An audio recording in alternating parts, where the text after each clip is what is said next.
untold story of the largest counterfeit vape operation. It was in early 2018 when two brothers from a small town in Wisconsin had dreams of making millions. The younger one, a kid named Tyler Huffhines, had been a hustler his whole life, always listening in on his mother's business meetings, flipping sneakers and used cars, and investing in the stock market the day he turned 18. But his whole life changed when his older brother Jacob introduced him to the world of THC carts. Now, Tyler was never the type of guy to get high, but Oh, they the ones that was pushing the Fortnite carts. Oh, okay. Nah, they the ones that had my homeboy in the hospital for the fake carts, bro. My homeboy almost died off the fake carts, bro. when he realized how lucrative a business counterfeit carts were, he couldn't resist taking advantage. Tyler's entrepreneurial spirit, paired with Jacob's extensive knowledge of the THC cart market, led him and his brother to create the largest illegal counterfeit vape operation in the US, selling an estimated 2.9 million carts and making millions of dollars in just a year and a half. Okay. I feel like this is the problem with a lot of these people, bro. Okay, you made $1 million in a year and a half, bro. At what point do you stop being greedy and be like, okay, let me just get out, bro. Let me just get out while I can, bro. Like, I know the reason they got caught was because they kept going. However, thanks to some strict parents and their kid, the Huffhines brothers' operation came crashing down just as fast as they grew. All the parents told The them? brothers face charges in a large-scale counterfeit vaping operation. Authorities say their mother was in on it. They seized THC products with a Sour street Patch value Cards? of $1.5 million. Tucked in the Westosha region of southeastern Wisconsin is the quiet village of Nice little quiet suburb. You would have never suggested they got millions of dollars worth of carts in the crib. Paddock Lake. Surrounded by vast farmlands, quiet country roads, and dotted with clusters of trees, it's a peaceful place that's far removed from the bustle of big cities. The village, home to about 3,200, is built around its namesake lake, a hub for summer boating and winter ice fishing. It's the kind of town where everyone knows everyone, especially when it comes to their local high school. Westosha Central High School acts as the central hub for students across the area. The school, standing on the outskirts of Paddock Lake, is a modern. Oh, I know they was eating off these high schools with these carts, bro. Wait, what year did they say this was? 2018 or something? Oh yeah, I feel like this probably at the boom of the fake carts. Building that almost feels out of place next to the village's small homes and rustic charm. But it's here where the youth of the Westosha region gather to learn, play sports, and in the case of Tyler Huffhines, make some questionable decisions. Tyler grew up with his older brother, mother, and grandfather in a quiet neighborhood overlooking Paddock Lake. From an early age, Tyler was drawn to business. Bruh, these white boys got a nice little white family. Why they doing this? They got a nice little white mom. She like Overlooking Paddock Lake. From an early age, Tyler was drawn to business, often sitting quietly behind furniture, listening to his mom's business meetings, and pleading to open his own bank account. By 7th grade, he was already on his grind flipping sneakers to make a profit. And when he entered Westosha Central as a freshman, his entrepreneurial sneaker reseller. Oh yeah, he was grimy. Yeah. He's a sneaker reseller. He definitely was grimy.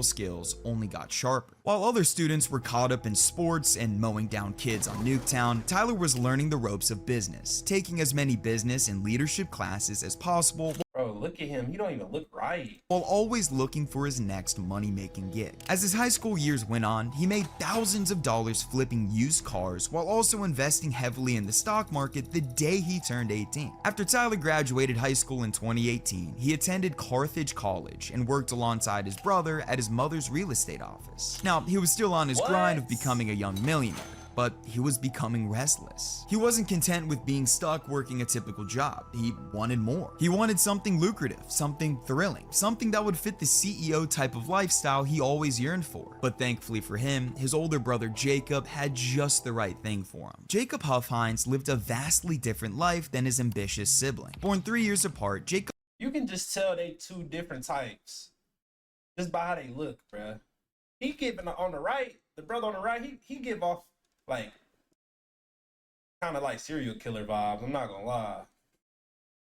Look at it, it's them eyes. You can tell by a person's eyes, bro. He don't look like there's nothing good going on in his eyes. Jacob spent a majority of his teenage years getting into some pretty serious shit. By the age of 17, he faced charges for marijuana possession and underage drinking. By 22, he was a convicted felon and earned himself some jail time on charges of dealing cocaine and running a drug house. But Oh, Big Bro was trapping from. despite these obvious signs that he should step away from the world he veered himself into, Jacob always found a way back into the drug trade. He never learned from his mistakes, and instead dove headfirst into learning all about the world of dealing. And his eagerness to Kayla, appreciate the follow. continue selling drugs aligned perfectly with the rise of THC carts. Mind you, this was early 2018, a time when these products were starting to catch fire and become super popular. Legal gray areas and a growing demand for discreet, high-potency cannabis products were creating a goldmine for those willing to take the risk. Oh yeah, 2018. Yeah, this was the start of the car pandemic. Cool tongue, by the way. But what's up? Cool tongue. What the fuck? What's up though?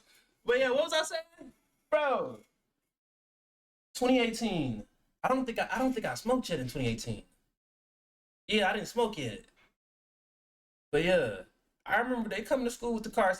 They got the Fortnite carts. They got all them carts. I'm like, bruh, it's no way you looking at this like you got the Fortnite cart and you think this real? Of dishing them out. And Jacob, who was already deep into this world, saw the potential to make a shitload of money from selling these carts and was willing to take that risk. But I wasn't trying to be rude or anything. No, I didn't think he was being rude. I just don't, I don't know, that's kind of like a freaky ass frog. That's a freaky frog comment. When did I show my tongue? Angle, I'm kind of lit, so you gotta bear with me. But not a I gotta go back now. shit dishing them out. And Jacob, who was already deep into this world, saw the potential to make a shitload of money from selling these carts and was willing to take that risk. But not alone. Tyler's ambition to make massive amounts of dough, paired with Jacob's vast knowledge of dealing, was a match made in heaven. A match that Tyler simply couldn't resist. When Jacob laid out his idea to Tyler, hey, you gotta put me on the lingo, bro. Yo, am I becoming unk? Yo, I don't even know the lingo now. Cause what does that mean? to make massive amounts of dough, paired with Jacob's vast knowledge of dealing, was a match made in heaven. A match that Tyler simply couldn't resist. When Jacob laid out his idea to Tyler, Honestly, just thought you had a big tongue at first because your jawline. Yeah. Yeah.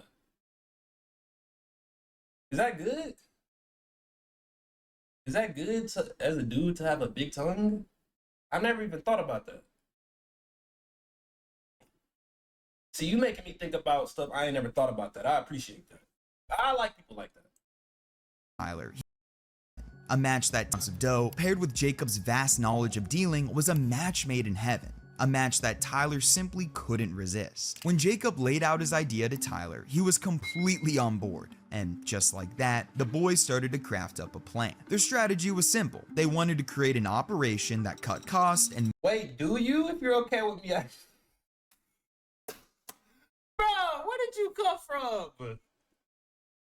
Where did you come from? Kayla talking about show the tongue. Yo, you gonna have to donate to me or something, bro. Like, show the tongue? That's crazy. maximize to Tyler. He was completely on board. And just like that, the boys started to craft up a plan. Their strategy was simple. They wanted to create an operation that cut costs and maximized profits by selling counterfeit vape cartridges. In other words, they wanted to establish what's known as a pen factory, a low-profile operation that essentially served as a middleman between THC liquid suppliers and high schoolers who wanted to get fried. Their plan revolved around sourcing empty vape cartridges and branded packaging from Chinese manufacturers for dirt cheap, and then filling them with THC liquid that the boys obtained from California. Basically, they wanted to pass off their carts as legit for as cheap as possible. Is that scummy? Absolutely. But it— They trying to maximize them profits. I get it, bruh. The route longer when you trying to be honest. I see why they started doing it. Or can you reach your chin or nose? I don't know. Was profitable, and they made it even more profitable by opting to cut their THC liquid with cheaper oils that contained vitamin E acetate. Sound familiar? This approach used less of their expensive core ingredient while still making their product look legit. Bro, that's what I don't get about if you're gonna be a drug dealer, bro. Why would you want to kill your customers? I understand you trying to cut it a little bit to like stretch it, but you killing people.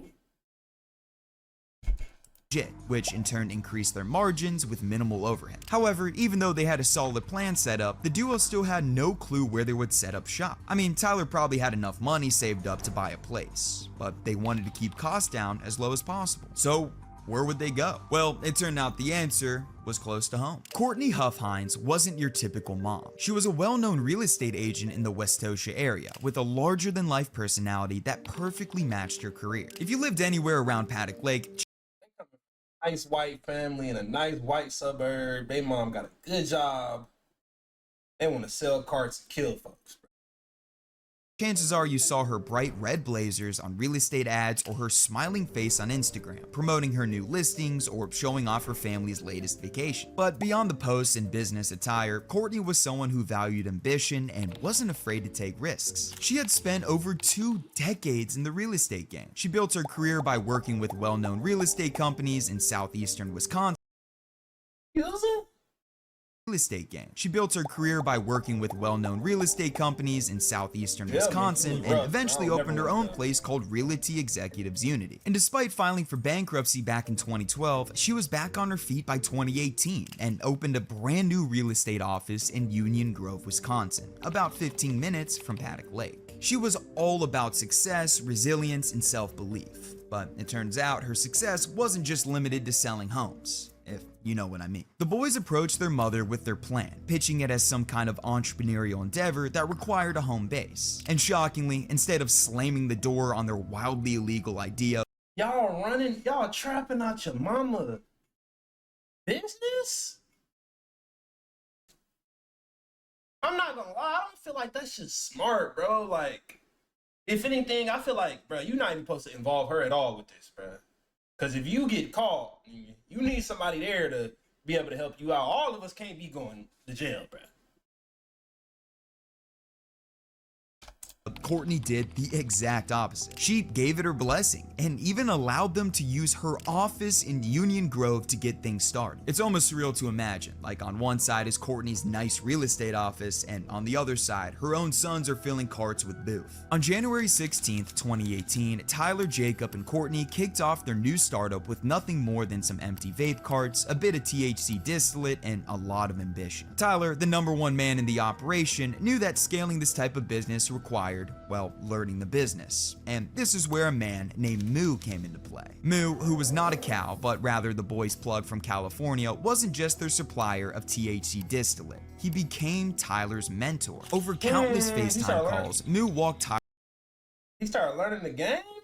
Tyler through every step of making counterfeit carts, like how to dip the caps in alcohol to avoid leaks and how to properly fill them. Tyler picked up this skill rather quickly and began making his dank vapes and chronic Sour Patch Kids carts all by himself in a matter of days. After he got in the swing of things, it wasn't long before he decided he needed to invest in more supplies. Over Labor Day weekend in 2018, he flew to California carrying $300,000 in cash to purchase more distillate. A fucking insane move. How you even get 300K through the airport? Yo, okay. This little white kid was smart as hell, bruh. How you get this to the airport? How do you get $300,000 through the airport? What, he just checked it in? He just put it under the plane? It can't be that easy.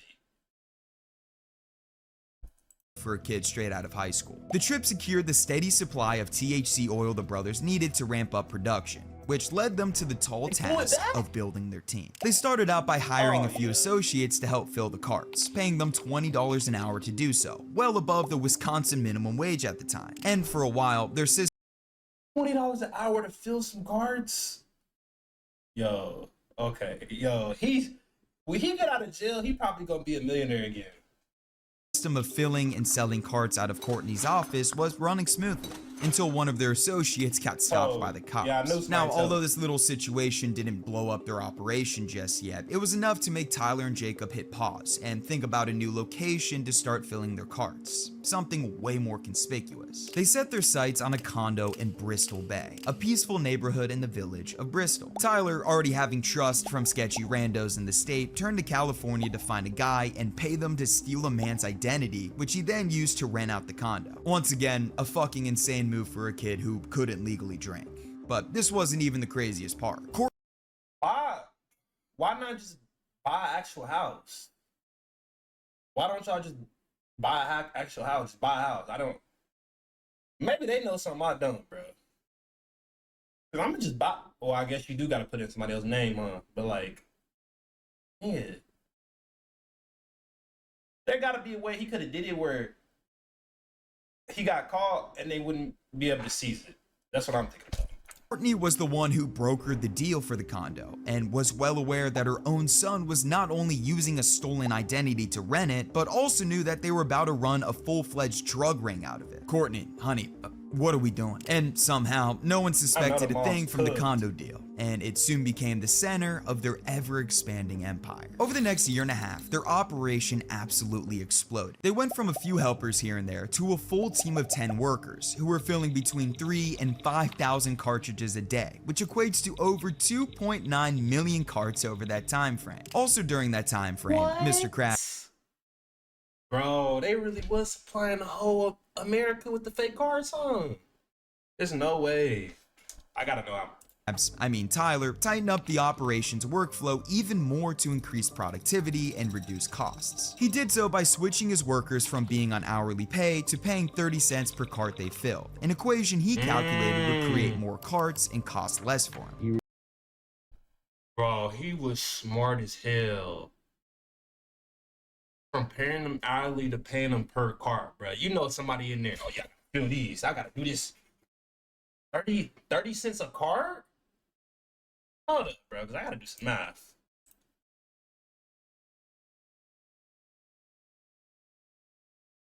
Okay, say you do 30 cents a cart. Say you do like, I wonder how long it take. You think somebody be able to do 100? Let's say you do 100 in a day. No, it's no way. My math gotta be wrong. It's no way. It's no way.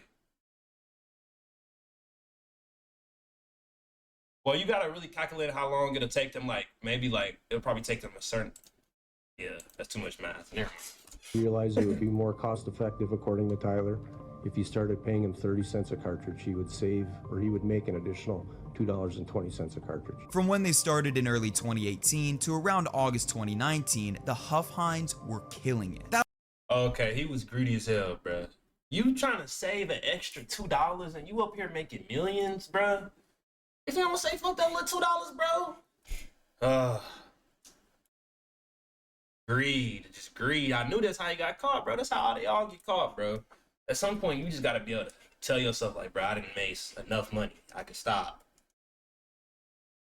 Thousands upon thousands of carts were being manufactured and sold from the condo, some of which were even making it to neighboring states like Illinois and Minnesota. This officially made them a multi-state operation, with absolutely no suspicion from anyone. Now, their neighbors would see Jacob, Tyler, and the gang constantly leave and come back from the condo, but they didn't think anything of it. They thought it was all normal. Well, everything seemed normal until a couple of parents about an hour away from the operation caught their kid doing something naughty. A mom and a dad were shocked to see their kid getting stoned off a cart in early July 2019 in Waukesha, an affluent suburb near Milwaukee. The parents, wanting to hold their high schooler accountable, marched him down to the local police station to turn himself in. They took this nigga to the police station and snitch on us because you got off a cart? Yo, oh my gosh, some parents are fucking insane. That's insane to me, bro. Did my light just die? Hold on.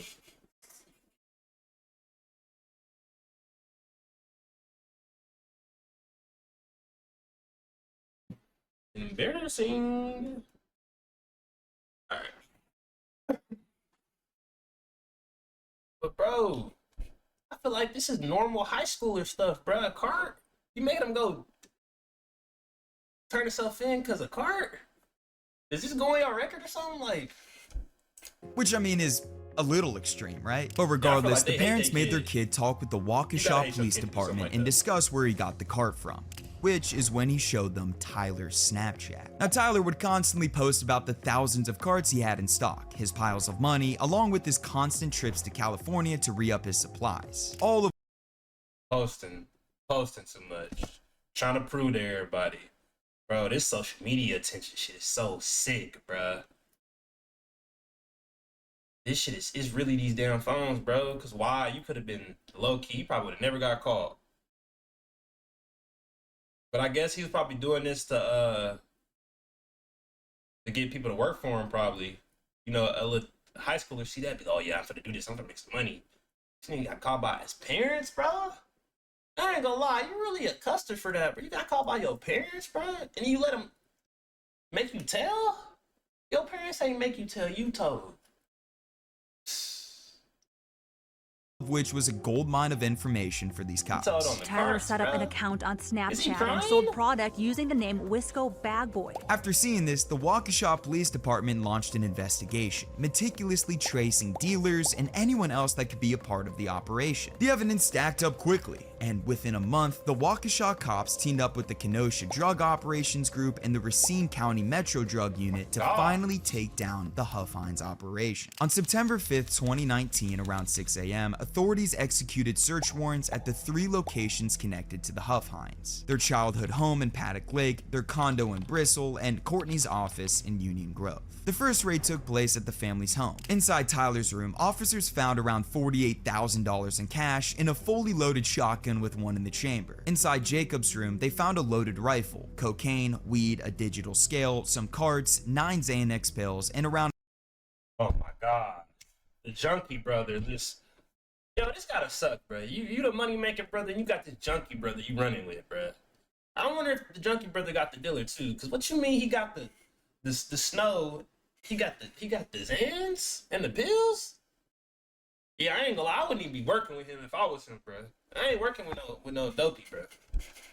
$11,000 in cash. And around the house, detectives discovered 8 other firearms and assorted drug paraphernalia. Up next was the Holy Grail: the condo in Bristol. At the condo, officers found 31,200 THC vape cartridges ready for shipment, 98,000 unfilled carts, and 57 mason jars filled with THC distillate worth around $342,000. There were also 3 money counting machines, 18 pounds of weed, and stacks of empty packaging for brands like Dank Vapes, Bro, what? 31,000 vape cartridges, bro. Like, I don't know the law, bro, but I wonder if they had all this like in different locations, would it have mattered? 18 pounds of weed, and stacks of empty 18 packaging for pounds brands of like Dank weed. Vapes and Chronic Sour Patch Kids. This is also where Jacob and Tyler were found and arrested. The Kenosha County Sheriff's Department executed warrants last week on 2 county properties. 2 men have since been arrested, 2 brothers. Lastly, authorities searched Courtney's real estate office in Union Grove. At the time, the place had been mostly GTA cleared 6 out, cover but art? police still found leftover I gotta look packaging at it. materials Send and it. drug paraphernalia, enough to show that the office was a critical part of the operation at one point. And as a result, Courtney was arrested a few weeks later. All the THC oils and stuff were gone at that time, but all the packaging, everything that was there in the Bristol condo was also there in the back of her office. So now, with all 3 Huff Hines in handcuffs, it was obvious they're going to be You had it in her office, bro. Come on, bro. You supposed to. And I'm still kind of upset they got they mobbed involved in the cart business, bro. Like, come on, bro. You can't get the whole family locked up. And you know your mom, their mom was what, 50? Bro, your mom probably never gonna get out, bro. Probably never gonna see her again. slammed with the book, right? I mean, an illegal multi-million-dollar operation, identity fraud, a shit ton of firearms, smoking the Sour selling Pitch millions carts. of carts across state lines. They were fucked. Or were they? Tyler, Jacob, and Courtney were all charged with some pretty serious crimes, as you can see on the screen. I mean, it's literally enough my to fill the gosh. entire screen. And after looking at all of those charges, it seems like some pretty serious shit. But whatever god-tier lawyers they hired got them out of all of it. Jacob was only fined $10,000 and placed on 2 years probation. $10,000 in 2 years probation after I just made millions off fake carts. Oh, Oh, I can do that. Yeah, give me a slap on the wrist. I'll take that. He was fined a total of $15,000, and Tyler, who was the one who spearheaded this entire thing, was not fined at all and only placed on 3 years probation. I just don't know how to explain that. All three of the people connected to the largest black market THC vape ring in the US all avoided prison time. How did they get caught with that much stuff and not do a day in jail, bro? I know if I get pulled over with some weed, I'm sitting in there, bro. They gonna lock me up quick and they gonna be happy. They high-fiving. Yeah, we got them. Like, what is this?